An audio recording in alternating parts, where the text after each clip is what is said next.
I'm telling you right now, this is going to be the misdemeanor from hell for Merrick Garland, Nancy Pelosi, and Joe Biden. Joe Biden ordered Merrick Garland to prosecute me from the White House lawn when he got off Marine One.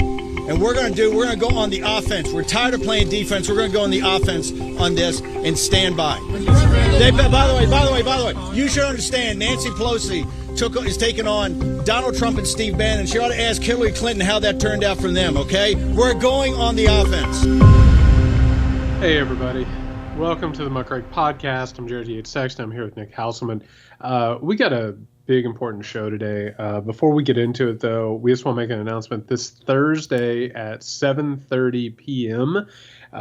Eastern, I guess I should add. We have people all over. We have people all over the world. So 7:30 Eastern American time, we're going to have a live show for our patrons, and all you have to do is go over to patreon.com/muckrakepodcast.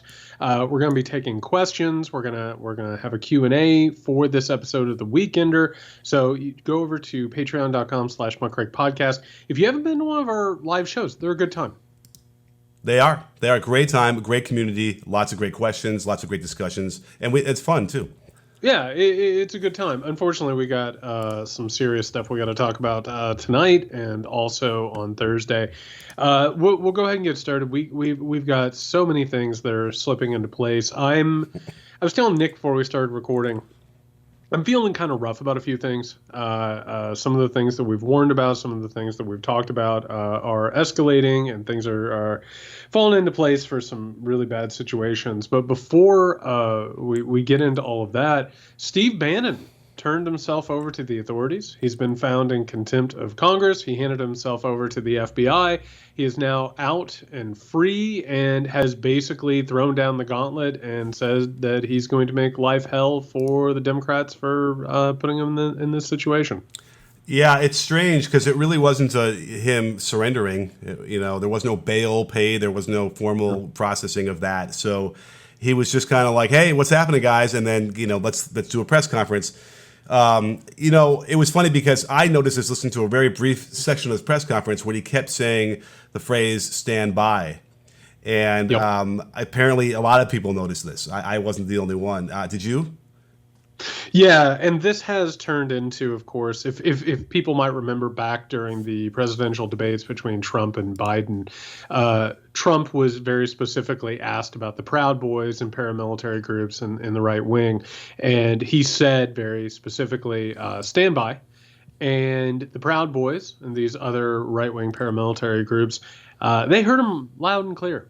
They knew exactly what Trump was saying. They started using stand by as sort of a catchphrase. Obviously, Bannon is doing that as well. On one hand, and by the way, like immediately he got out and went on a live stream. He went and podcasted, has already basically said that this means war, which is his favorite type of thing. This feels, along with a lot of other things, like an escalation. It feels like Bannon is going to take full advantage of this. Obviously, he gains power from being prosecuted. He gains power from having to face this thing. And he's getting exactly what he wants. The right wing is getting exactly what they want with their desire and lust for martyrdom. It's the right thing. It's what should be happening. But it does feel like we're kind of waiting on another shoe to drop at this point. He also directly references, Nancy Pelosi as a threat. That he wants to go after these people, so we'd expect to start seeing some sort of rat fucking going on with them. But he also referenced Hillary Clinton. So this is what's interesting because these people are not really, the brightest people. And is that a tell that he is saying, you remember what happened to Hillary and what we did to her? We are now going to do that to Biden and Pelosi and whatever. It doesn't take a huge stretch to imagine that what he's saying is like all the things that they made up about Hillary from Pizzagate and all the Russian interference as well could easily be turned as a fire hose on to them, which has probably already happened in the past as it is. And so this is an interesting tell. Like, is he now sort of almost confirming that they've worked together with Russian misinformation this whole time? I don't know, but it was interesting. Well, we talked a couple of episodes ago. It was when the MAGA realtor went to January 6th, obviously, and live streamed and used it as a way of advertising her business. That's not who Bannon is. There are a lot of people in the right-wing ecosystem who are, it's part of a grift, right? And by the way, don't get me wrong, Bannon is grifting people. I mean, he has taken an amazing amount of money from these people all along the way. Bannon is an actual ideologue. Bannon has contacts all around the world.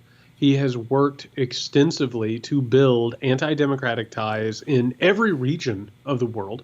He has actually started one anti-democratic, neo-fascistic training school in multiple countries, to the point where even right-wing countries have said, you know what, this is a bit too extreme for us. You need to go. This thing is going to get worse. This is exactly the type of thing that Bannon wants. I mean, he didn't defy the committee, just happenstance. It wasn't something that he took lightly. He wanted this fight. He wanted it to seem like he was going to war in order to marshal resources, in order to radicalize people. You're exactly right, I think, which is there is going to be some sort of escalation, whether or not it's misinformation, whether or not it's some sort of attack, whether or not it's some sort of a call to arms.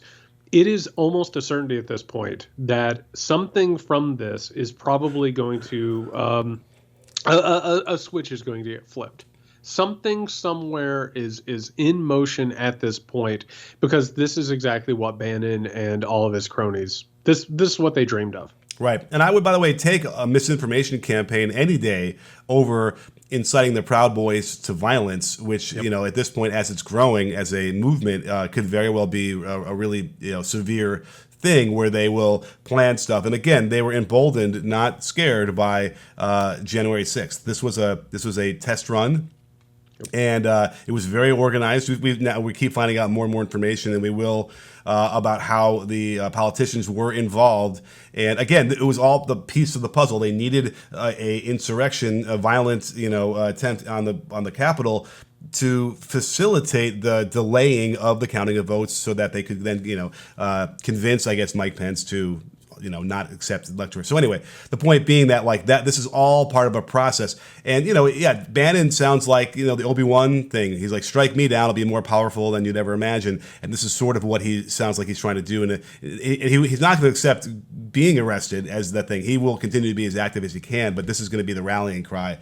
It's really concerning. And I think the problem with the Democrats is they're treating this like, everyday politics. We're going to follow the exact letter of the law and do everything we've always done in the past to deal with a completely new and other situation that does not apply to what we have had. And I think that's my fear, is that they're going to get screwed here and taken advantage of.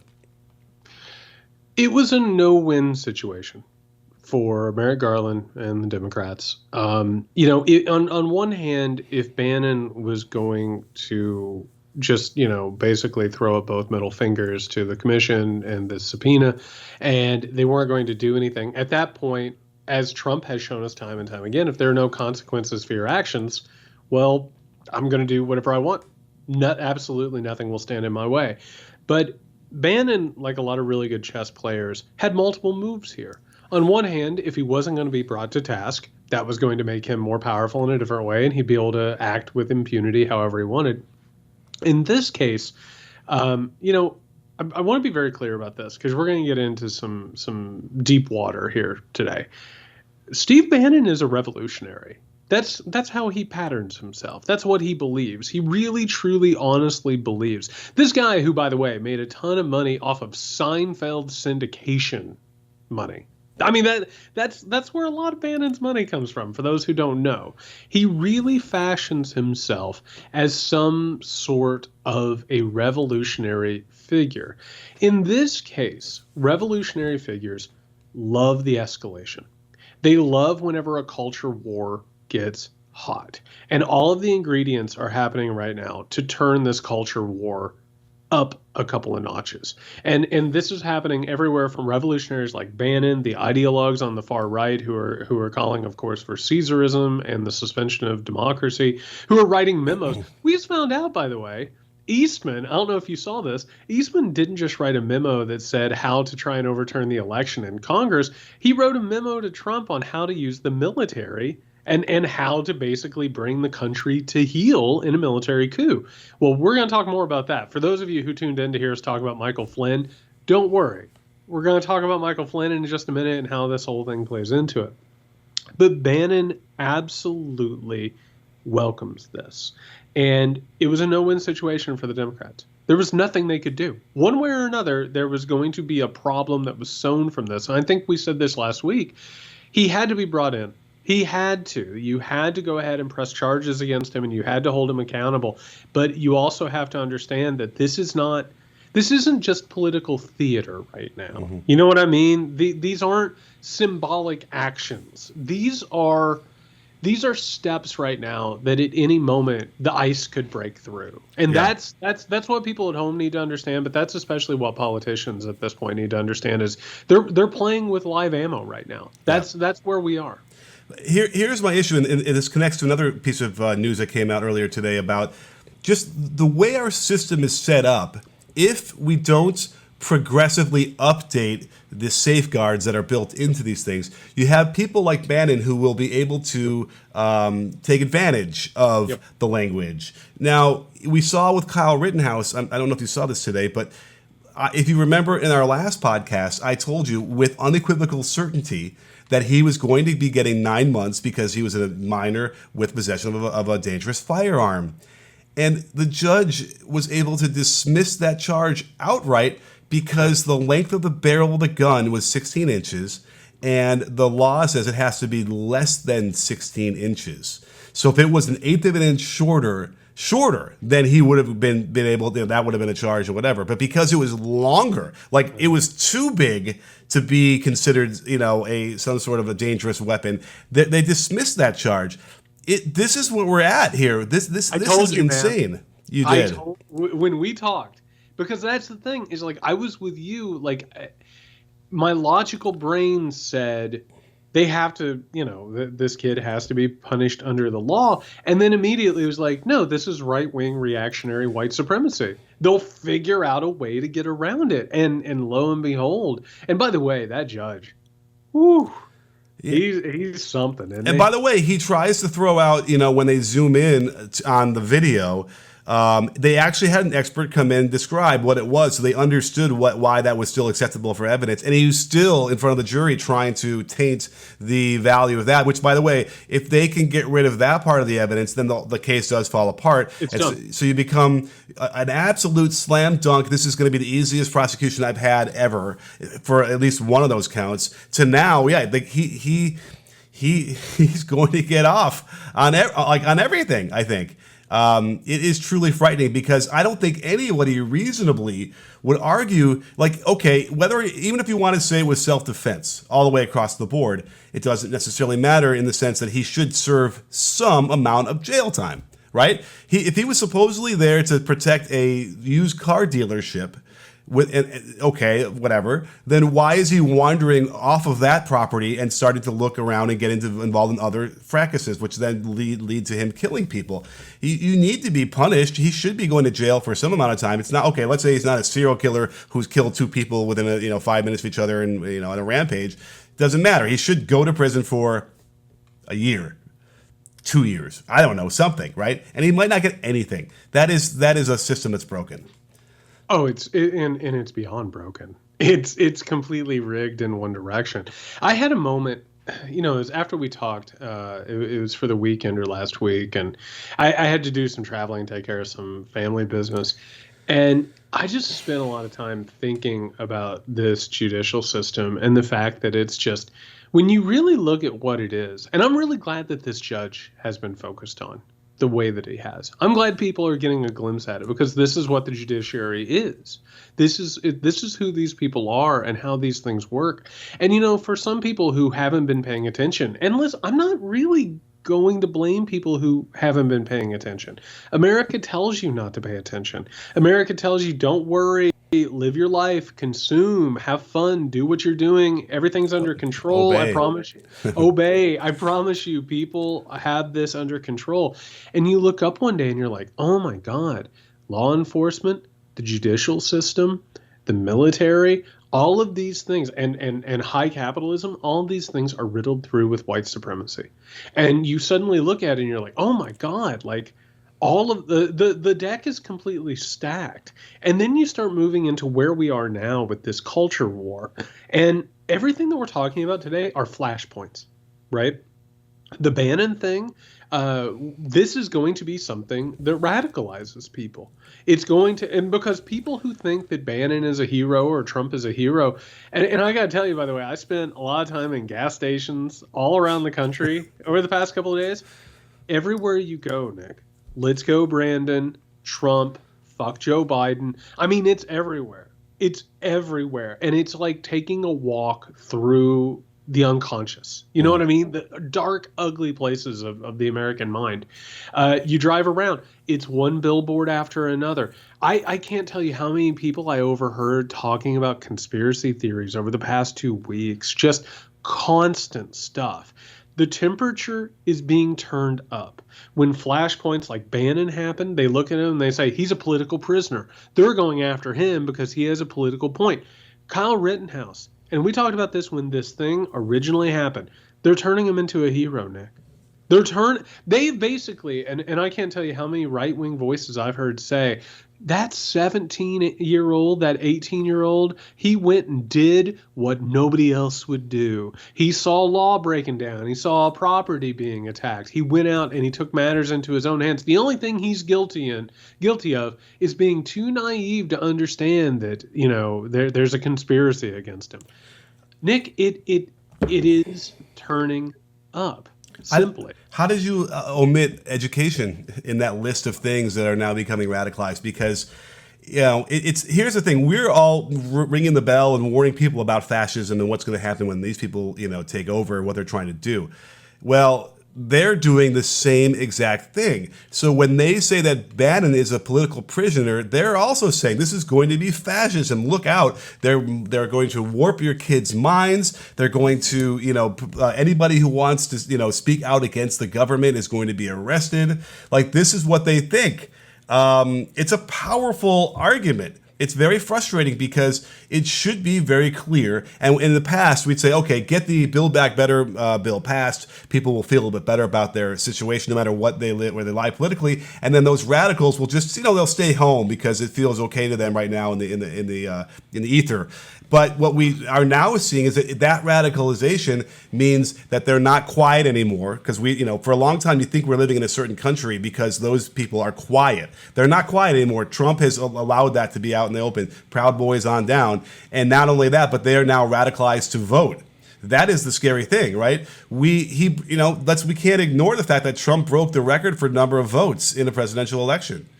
We were lucky that so did Biden, but that's 74 million people that voted for him. 74 million. And that number is growing based on what's happening with what their radicalization is doing here, especially because the sweet siren song of the education system, which we need to talk about, because that can definitely pick off a whole other fringe group of parents that probably would have been rational and maybe, you know, somewhat normal people with a good sense of reality. That's a gateway to a whole other group of people, a whole other bunch of votes for them. That's what scares me the most. Yeah, and I want to talk about the structure that we're getting at here without even being intentional about it. You have someone like a Bannon, and you know Trump. To try and put this into context, Trump is just like a complete dumbass. Like, it's not like he understands. We've said this before. It's not like he understands theory. It's not like Trump sits at home and like is reading Marx and thinking about this. Well, he might be reading Mein Kampf. That seems to be some evidence to that. That's the one book supposedly that he's really read. Steve Bannon studying theory. Yeah.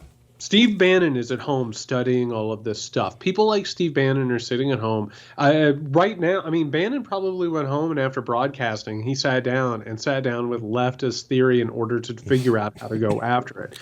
Meanwhile, we keep talking about these organs. You have your Bannons, you have these think tanks who put these operations into plan.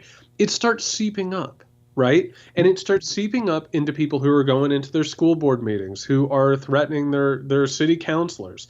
We have now, there's a story that came out today, and this, I have to tell you, if it wasn't so predictable, it would be shocking. They're now going after school counselors who want to talk about anxiety and mental illness and depression and suicide. And they're starting to go ahead and say this is brainwashing. This and they even come out and say that this is a matter of liberal brainwashing, trying to control kids. Now all of a sudden they're going to go into the educational system and wipe out anybody who will even talk to people and even have conversations with people. On the other side of it, and you have Mike Flynn out saying we need one God, who a one God nation, right, which is a theocratic state in which we, under the threat of violence or sanction or ostracization, you have to worship Christ. Right? Which is what a lot of these people have been pushing for forever. And while he says that on one hand, he's also throwing out QAnon concepts on the other hand. All of these things coalesce. They all work together. This is how you reach a point of civil war. The conspiracy theories prepare the base for violence and repression. And whenever you make people prepared for that, people like Steve Bannon who have designs on power, these people like the Claremont Institute, these think tanks, these anti-democratic, neo-fascistic conservatives, they get together and they figure out how to turn these knobs up. And do you know what helps them? Flashpoints. Flashpoints like Kyle Rittenhouse, flashpoints like Bannon, flashpoints, abortion, you name it. They figure out how to move these things around. And maybe they're not at home thinking about how to create a slaughter. But I have to tell you, Nick, we don't do this as a lark. We don't do this as a grift. We talk about this because we're a couple of guys who met one another. We were concerned about this country. We had enough information to understand it was getting bad. We don't do this to hear ourselves talk. We enjoy our community quite a bit, but we do it mainly because we saw the writing on the wall, and I don't want to be having this conversation. I don't want this to be going on. I'm not excited about this. But right now, with all of these pieces in motion, and I'm going to talk a little bit here, a little bit about what I was learning over the past few days that kind of shocked me and made me walk around in a daze, to be honest with you. But the only way I look at what's happening right now, if people don't get serious, man, there's only a few things that are going to happen. We're either going to get to a point where Republicans sweep into office and then they gerrymander themselves and they take over the judiciary like they already have, and they create a soft repressive state in which people are terrified to speak their minds, or they're going to figure out a way to say, and this is something that history tells us, all of the liberals and leftists and Marxists and anybody who doesn't agree with us, they're mentally ill. And they need to be reprogrammed or they need to be treated. And guess what? If they can't treat you, you're gone.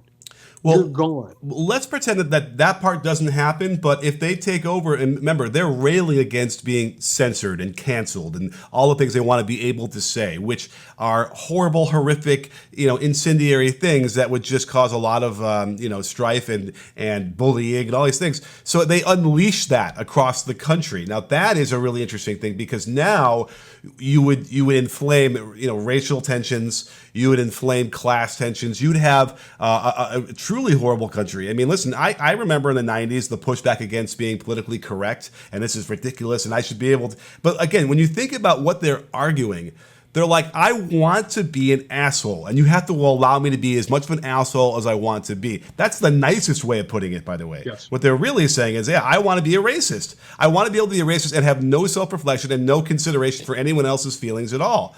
And it's like, and if you want to talk about that, like in the schools, we want to discuss how we can get along better with each other. That is radicalization. And I had it all bold, all caps, and from our last episode, my notes, like explore the parents' fear of kids learning, which is what you brought up at the very end that we need, and this is where we're at now. That is a powerful thing when you have parents who obviously were raised a certain way. They were taught this certain thing. I don't know if we've talked about it enough. The threat that parents could have, that their kids would come back with like more knowledge, more of I guess a progressive knowledge of like what our state of our country is in, and how truly threatening that is. As a parent, I can get it. If my kid came home and started saying, you know what, and just using every kind of derogatory term for every kind of person in our culture, like I would be the same kind of upset, right? How dare you learn to say these things and bully people or whatever you're doing? That's what they're feeling on the reverse when they're trying to simply be kind to each other. You know what I'm saying? Yeah, absolutely. And, I wrote about this when I was doing the book on masculinity. A lot of it has to do with socialization. And one of the things that we don't really look at, and this is terrible, but it's true. You have a lot of Americans who were abused by their parents. They were abused by people in their community. And I'm not even just talking about overt abuse, but my God, there's a lot of that. Mm-hmm. I'm talking about people who were emotionally abused, people who were physically abused, and they were made traumatized, right? And what happens as they get older? They become sort of detached from their feelings. They feel like they have to be hard, right, mm-hmm. in order to make it through the world. And what happens when they have kids? The cycle continues over and over and over again. Think about some of these people. And I just spent some time with my family. I love them to death. But I have to tell you that some people in my family have no idea, like, how to be in touch with their emotions at all. You know what I mean? Like they just shove it away. We're not going to talk about it. We're never going to actually get into it. Yeah. By the way, and what happens a lot of times in those situations, all of a sudden the kid dies of an overdose, for instance.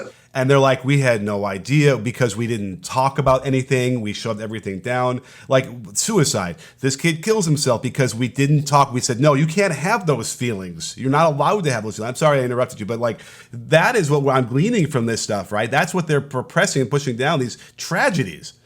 We have a real mental health crisis in this country. That's what's happening. And so this new front where all of a sudden they're like, we don't want counselors asking our kids if they're depressed or anxious or how they feel. That is the antithesis of how a lot of Americans live their lives. Because and this is like Trump. And let's be very clear for a second. Trump is a damaged person. Oh, yeah. Trump is a really unwell person. Right? Like he was abused by his family and he's continued that abuse. We've seen him abuse his kids in public. We can tell that there's something wrong with this person. And what do? They say, no, I'm not a racist. I'm not a sexist. I'm not greedy. I'm a realist. I live in the real world. And if you want anything else, then you're absurd. And think about all these kids. And this is a direct line to this. Kids who come out as gay, kids who come out as trans, and their parents send them off to be reconditioned. And they're abused, right? Mm-hmm. That socialization continues. So we're at a point right now where, and this is the frightening thing, man. This is why this is such a rough moment. We have generational differences that are happening right now. We have demographic differences that are happening in this country. We have economic and political differences that are all coming to a head, and America is in decline. When you start putting all of those things together, you look up, and it's so combustible that all of these things that you mentioned the 1990s with like the PC battles, right? Well, in the 1990s, we were living high on the hog. The American dream was alive and well. Everybody could get rich. The economy was thriving. We weren't in major wars or whatever. Well, now all of a sudden, those wars in the past that were used by Republicans to win elections, now all of a sudden, it's all these people have. There's no such thing as political power or representation for them. They want people who will fight. They want someone who's willing to go out and knock skulls around and is willing to fight these battles and leave people bloody. Like things have shifted to the point where all of these things are live. All of these things have now coalesced and we're watching them combust is what's happening. Yeah, I mean, a few weeks ago we had talked a little bit about the notion of MAGA, and obviously they want to go back to the 50s is one of those eras they like. And I had mentioned that like that's an era where, yeah, you couldn't go see a shrink. There was no self-reflection allowed. It was so taboo you couldn't even talk about it. And as a result, this tragedy upon tragedy that could have been avoided because we could have, gotten somewhere with that. And that was what the 60s did. I feel like when we were all upset about Trump coming in 2015 for a lot of reasons, but I don't know if we really fully processed what it meant mentally for the country and where this could go on that end, and how they can continue to ostracize people for this. And again, like you said earlier, this is all about the hot point issues like abortion or like trans rights or LGBTQ. All of those things are just like these watchwords which connect to religion. Yep. And you have the people who want to continue to make, the government needs to act like a religion. Like that's what they want. They want it fused together in a very specific religion. I'm not going to, say this is a blanket. We just want to take all the best parts of all the religions. No. This is one religion and one kind of person, and mix it together. And again, this is what's so troubling about all of this. Everything that we say about the other side, they are putting it right back and accusing us. And so it's like when you hear people like Mike Flynn advocating for we need to have one religion in this country, and that's going to govern how we run our government. That's the same thing as extremist Muslim terrorist people. That's the same. There's no difference between that and how they want to establish Sharia law and oppress people that way. That's what's so crazy that's not more apparent to more people in this country. What got me about the Flynn thing, it isn't just the theocratic state. I've been hearing that for decades. I grew up in that, right? It was the idea that America and the world was doomed unless we embraced a one Christian nation, and then eventually that was going to happen. Which, by the way, I'm not going to sit here and give myself a victory lap, but this entire speech was about the shining city on the hill. That's what this is. It's the cult of the shining city that I've been warning about for a while. What scared the shit out of me, Nick, was it's a general. And and this is the piece that isn't quite there yet, which is neo-fascism, which of course is an ancestor of fascism. It needs the military element. And certainly there are people within the military who have designs on this. Obviously, there are parts of the military who are part of Atomwaffen. They're part of the base. They're part of all these extremist right-wing groups. When we start moving towards the theocratic military element, and I got to tell you, I spent this weekend reading about Francisco Franco and the Spanish Civil War. Nick, you have in Franco, and for those who don't know, Franco killed tens of thousands, if not hundreds of thousands of people, depending upon how you want to count them. Of course, was an absolute fascistic dictator who started the Spanish Civil War. Are you ready for this? This is fun. So Franco, who didn't really pay that close attention to politics, he got turned on to a bunch of magazines and newsletters that were like anti-Jewish, anti-Freemason, anti-socialist, right? And there was a big giant conspiracy between all of those elements, and they were coming after governments. So he kept reading these magazines, and he kept reading these newsletters that like his subordinates would give him. And he became totally red-pilled. He became totally radicalized because he came to believe that all this was happening. All of a sudden, you have leftists win an election. And Nick, what happens? They try and take over the government because they believe that it's the right thing to do. And what do they need to do? They need to come in. They need to get rid of all the leftists. But also, they need to go ahead and put in power a theocratic Catholic state. Because Catholicism is in trouble. The numbers are dwindling. It doesn't have the power that it used to. It's the way in order to enforce discipline. The entire point is when you have a country that is dedicated mostly and principled based on these sort of religious ideas, like the evangelical white Christian group is, they believe that they have every right to not only do it, but they have a divine mission to do it. When you bring all of the elements that we've been talking about, that conspiracy theory, the mental illness, all of those things, when you bring that together with that orthodox type thinking and you bring in the military element, that's a recipe for disaster. Like that's bad territory, and that's where we're heading. Well, I keep criticizing people who are over, 70 something because, if they're in favor of what Trump is doing, they should be ashamed because they've already lived through this with Nixon. They know what the perils of this could be to our democracy. Well, it's even worse when you want to look at what's happening with like theocratic states. We know the perils for centuries of what happens from the Crusades on up, of what happens when you militarize a religion like that to take over different countries. This is why, but it makes sense. They don't want to have critical race theory. They don't want to have the real truth of what the history is, for fear that it might make somebody feel bad about themselves for a minute, I suppose. And as a result, they're going to doom to repeat the same bullshit again. That's what's so, I keep imagining like either aliens or coming to visit us, or people from the way distant future coming to visit us and looking at us going, the progression should be at some point, like we probably won't even have different genders at some point.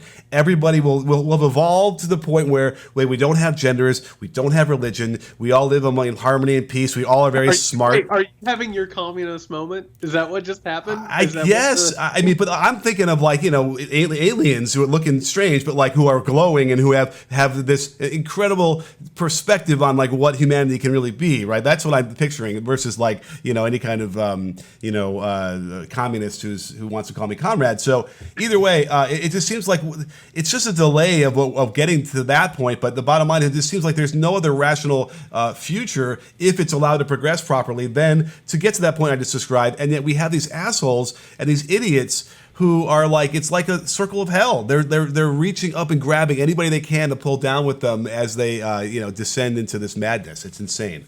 I had a moment, God, Nick, I bet it was 2007. And I had a girlfriend at the time, and I went with her and her family. They took us to this Airbnb. I'll never forget this for the rest of my life. Or not Airbnb. My God, that was before Airbnb. It was a bed and breakfast. Yeah. A bed and breakfast. All right. So sitting down there, having dinner, having a nice glass of wine or whatever. Really nice older couple, because that's what they want to do. They want to sit and they want to talk and they want to ask where you've been or whatever.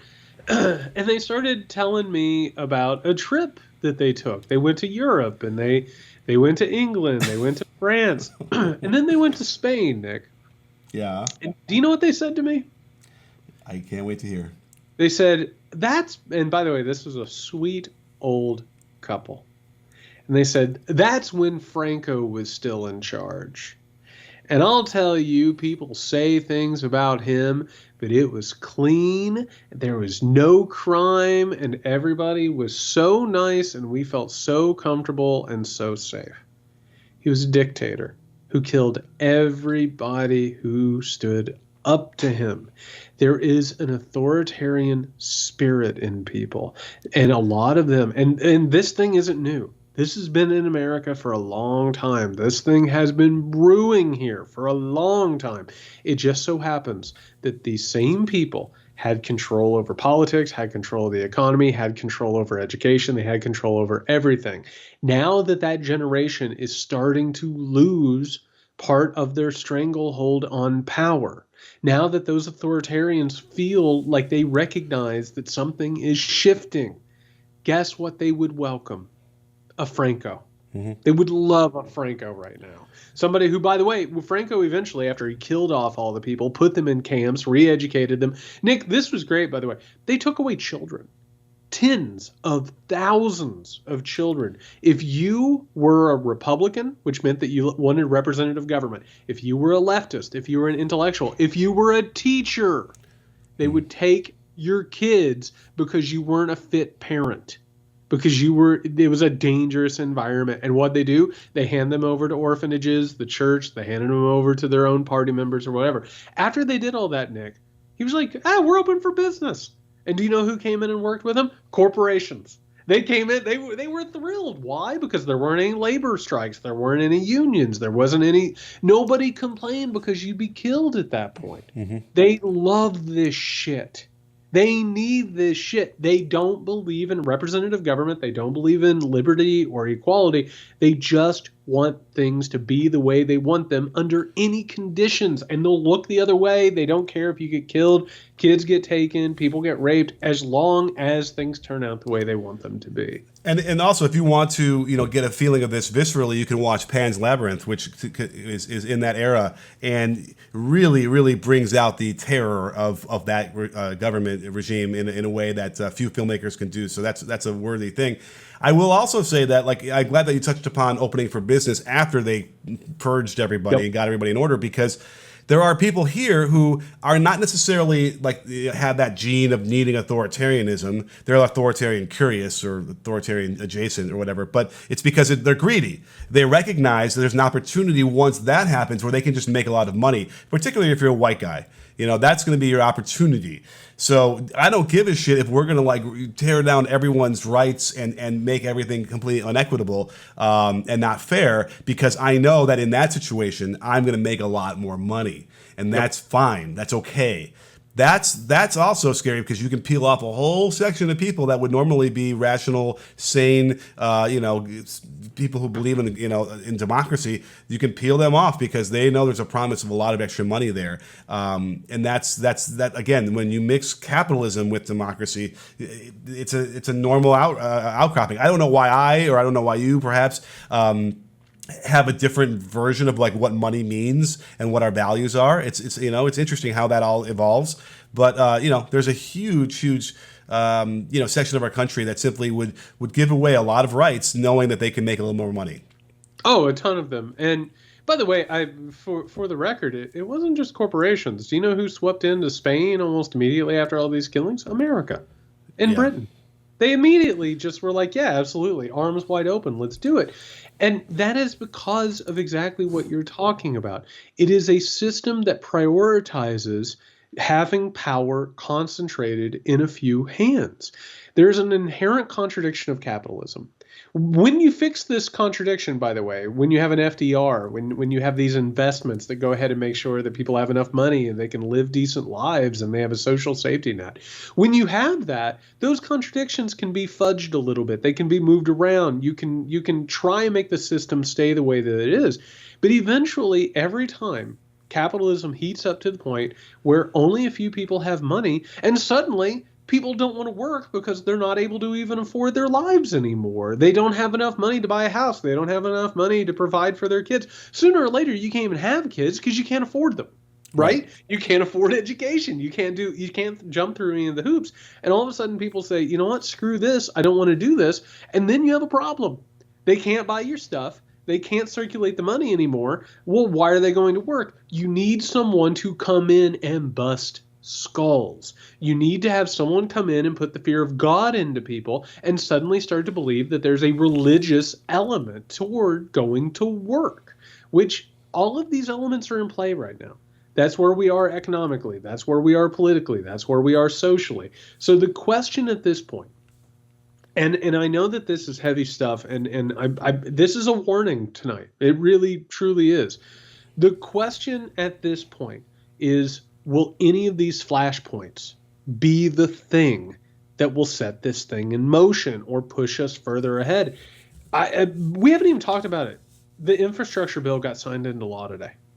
A $1.2 trillion investment in infrastructure, a big win for Joe Biden. The question at this point is, if he wins, if there's some sort of momentum here. Beto O'Rourke, by the way, announced he's running for governor of Texas today. I don't know if he can win, but if you start looking at some of this stuff, if there's a possibility of some momentum gathering on one side, they are not going to hesitate to turn the temperature up.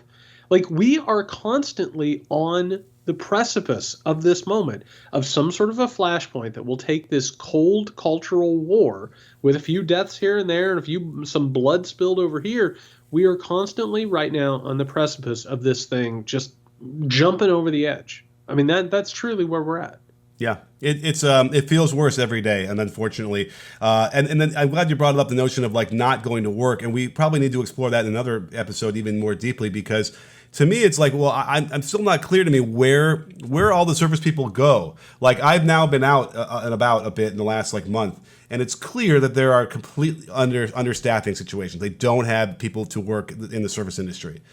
But where are they?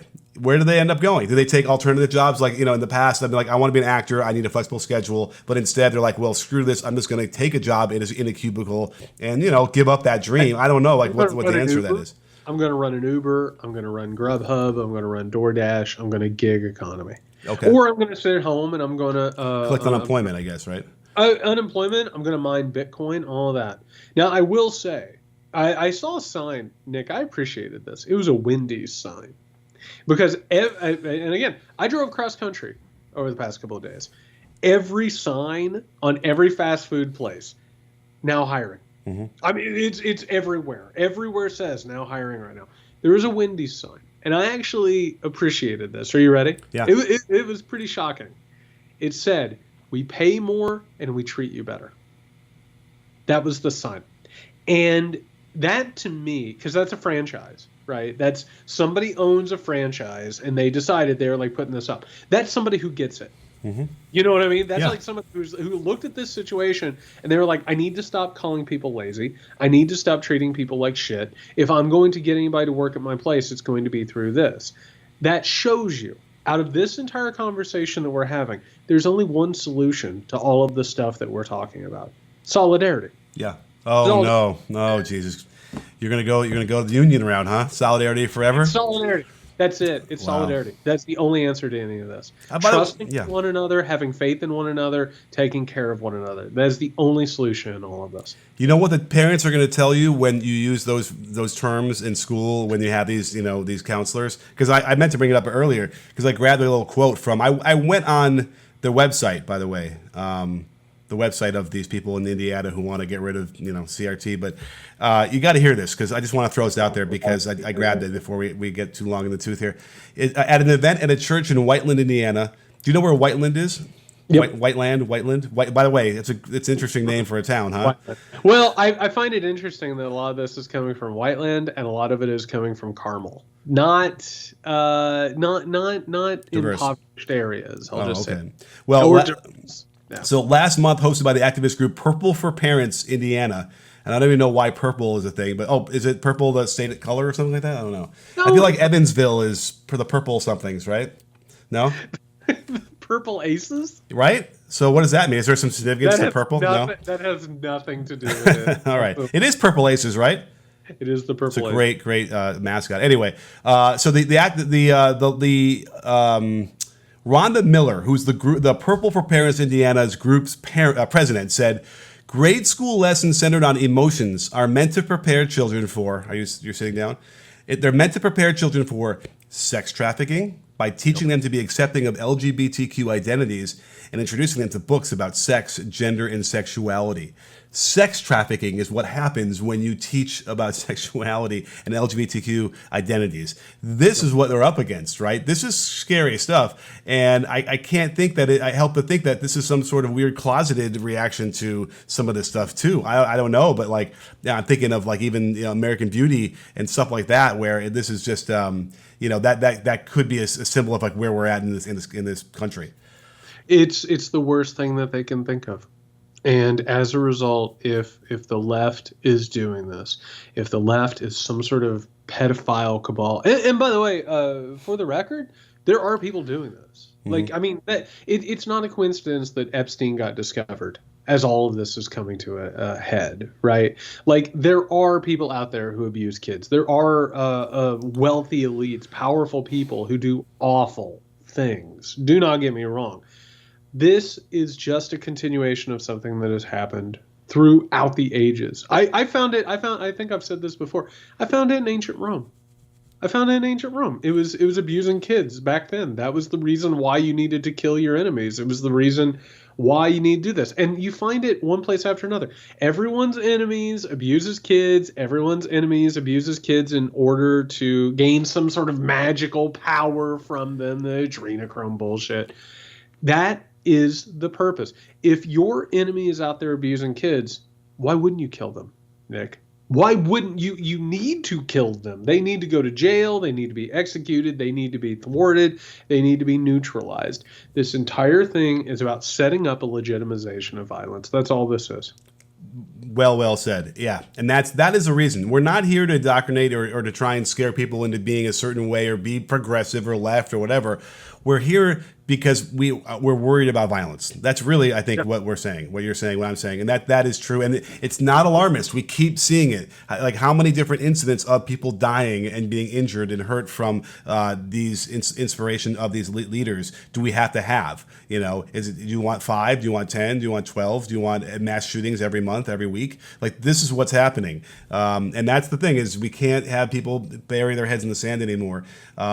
We want those people to do that, right? We need to have those people not be part of the process anymore, like they used to be, I feel like. But yeah, this is where we're at. Is we're trying to avoid violence. That's it. Yeah, and you know, it's, I don't know, man.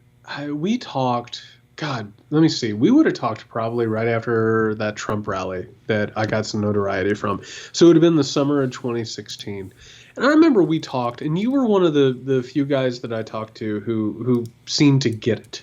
Mm-hmm. You know, a lot of people, they were like, yeah, I think, you know, that's interesting that you heard people say this, and you heard people say they were wanting to go out and execute people, and they were wanting to arrest people and throw them in, you know, jails or throw them in pits or whatever. And like, we talked about it, and the problem is that it hasn't stopped. Do you know what I mean? Like, it's not like it's not even cooled down. It has gotten progressively worse to the point where you can predict it at this point. Like, none of this is hidden. None of this is even obscured. Like, the point is that all of these things that people are maneuvering in, people like Steve Bannon, all of the things that they're trying to do, all of the things they're putting in motion, make it more likely every single day that there's going to be more and more violence. January 6th didn't happen by accident. It was a bunch of people who were prepared to carry out January 6th. The problem, and I'm putting that in quotes, obviously, because I'm glad that they didn't succeed. The reason they didn't succeed on January 6th is nobody stood up and said, I'm going to put my life on the line here, and we're taking over the government. We're there now. Yeah. Like, if January 6th happened tomorrow, which you'll be hearing this on November 16th. On November 16th, there are people who are ready to go. Mm-hmm. There are people who are ready to do this thing. So we are watching this escalate. We are watching this grow, and that's why we're doing this, is because somebody needs to. And I'll be damned if our media or politicians or people, you know, with larger platforms, I'll be damned, they're not interested in talking about it. They're just not. It's happening, and they look at it and they sigh and they shake their head, but they're totally living in delusion on this. Right. Well, and treating it like business as usual. We're going to treat this like we would normally treat any other kind of political issue and cover it the same way. That's the other problem that we haven't been able to wrap our heads around as well. The mainstream media, you've been as critical as anybody of them for not doing their job properly. And again, in the same way that the right would do it, it have the same kind of criticisms, but it's like for opposite reasons. And I'll just be straightforward. Like, my father-in-law, would say something like, "We can't let," and he's a Trumper, "we can't let politics get in the way of family." That would be the reaction you would have back in the 80s when we had a different political, scenario. This is not that anymore. You cannot treat it like the way anymore, and that's where I feel like we're at for sure. No, you go back into the 1980s, it was about laying the foundations for where we are now. We're in the consequences of that now. Is what it is. We're watching man, I was listening to this book as I was traveling today. It was written in 2005, and it's a history of the Cold War. So it was right before the 2008 housing crash. It was as people were still pretending like the Iraq War was a good idea. It was before Trump, all of this stuff. And this historian was talking about the triumph of America and how it was never going to be questioned again or whatever. And it was a bunch of people high on their own supply. And now here we are when that supply is out. You know what I mean? And it's crashing. It's all coming down. The consequences of all those actions are taking place. No, it's getting real. It's getting real. All right. We're going to come back. We do this again. We do the Weekender on Fridays for those of you who haven't tuned in before. That's patreon.com/muckrake podcast to gain access to that. This Thursday at 7:30 p.m. Eastern American Time, we're going to welcome you to a live episode. We're going to send out a call for questions. We're going to do a live Q&A, hang out with the community. We're going to go over all of this stuff. But I want to point out again, it's good to be around each other. It's good to remind each other that we've got each other's backs and we take care of one another. We have a beautiful community. We really, really appreciate you. We hope you see you this Thursday at 7:30 p.m. Eastern American Time.